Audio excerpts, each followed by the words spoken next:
सातवी गणित मधील सराव संच 42 अभ्यासणार आहोत। या अगोदरच्या व्हिडिओ मध्ये आपण 11वे प्रकरण म्हणजे वर्तुळाविषयी संपूर्ण माहिती इथे आपण सांगितली होती। वर्तुळ म्हणजे काय, वर्तुळाचा परिघ काय असतो, व्यास काय असतो, त्या सूत्राप्रमाणे क्षेत्रफळ हे कशी काढायचे सर्व फॉर्म्युले आपण इथे घेतलेले आहेत। यानंतर नेक्स्ट पार्ट म्हणजे सराव संच 42 आपण इथे अभ्यासणार आहोत।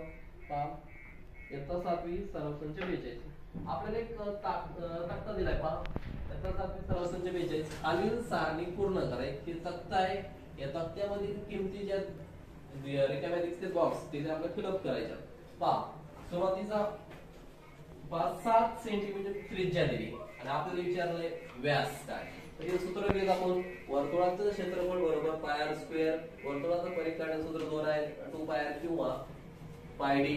त्यानंतर त्रिज्या काढायची असेल तर व्यास दिला असेल तर व्यास आपण 2 म्हणजे